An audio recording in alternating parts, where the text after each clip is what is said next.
Hello दोस्तों, नमस्कार। मेरा नाम है हबी और आप सुन रहे हैं एक ऐसी डरावनी कहानी जो आपके रोंगटे खड़े कर देगी। दोस्तों, आप सभी से एक विनम्र निवेदन है। अगर आपको डर और रहस्य पसंद है तो मेरे YouTube चैनल को जरूर सब्सक्राइब करें।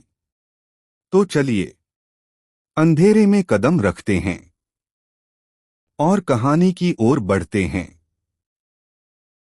झरना वाली चुड़ैल पहाड़ी। उत्तराखंड की ऊंची ऊंची पहाड़ियों के बीच एक जगह थी, कालधार घाटी।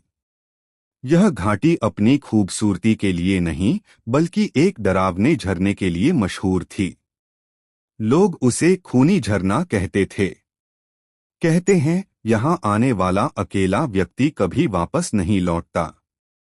उस झरने के ऊपर एक पतली सी पहाड़ी पगडंडी थी, जहाँ हवा हमेशा अजीब सी फुसफुसाहट करती थी। गांव के बुजुर्ग कहते थे कि वहां एक औरत की आत्मा रहती है, जिसे लोग झरना वाली चुड़ैल कहते थे। पुरानी कहानी। लगभग 70 साल पहले इस घाटी में एक छोटी बस्ती थी।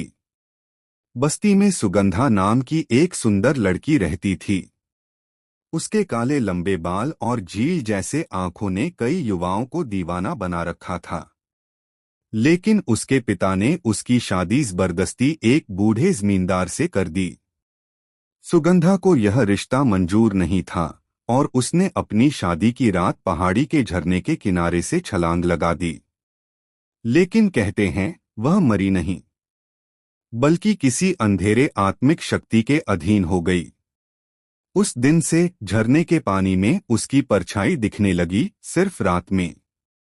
अजीब हादसे। गांव वालों के अनुसार जो भी झरने के पास आधी रात को गया, उसने पानी में अपनी ही परछाई की जगह एक औरत को देखा, लंबे बाल, सफेद कपड़े, लाल आंखें।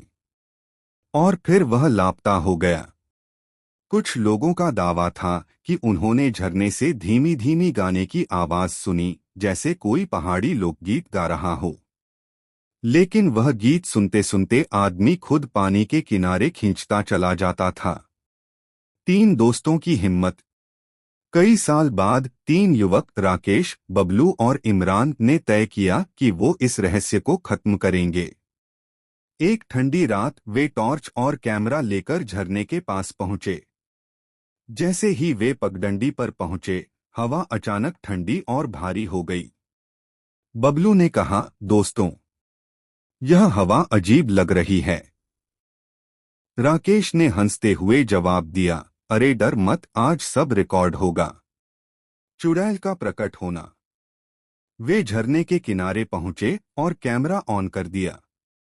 पानी चांदनी में चमक रहा था।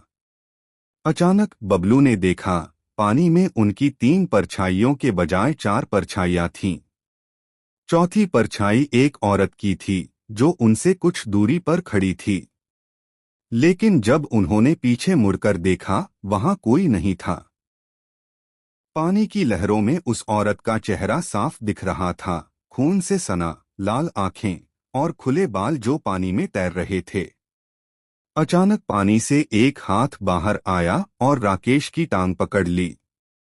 वह चिल्लाया, लेकिन हाथ की पकड़ बर्फ की तरह ठंडी और पत्थर जैसी सख्त थी। इमरान ने उसे खींचने की कोशिश की, लेकिन तभी वह औरत पानी से पूरी तरह बाहर निकली। उसकी आवाज पहाड़ी में गूंज उठी, मुझे यहाँ से कोई नहीं ले जा सकता। पल भर में बबलू और इमरान बेहोश होकर गिर पड़े। सुबह का राज। सुबह गांव के लोग पहुंचे तो उन्हें सिर्फ बबलू और इमरान बेहोश हालत में मिले। राकेश कभी नहीं मिला। बबलू ने बाद में बताया कि आखिरी बार उसने राकेश को झरने के बीच खड़ा देखा था और उसके साथ वो औरत पानी में गायब हो गई थी।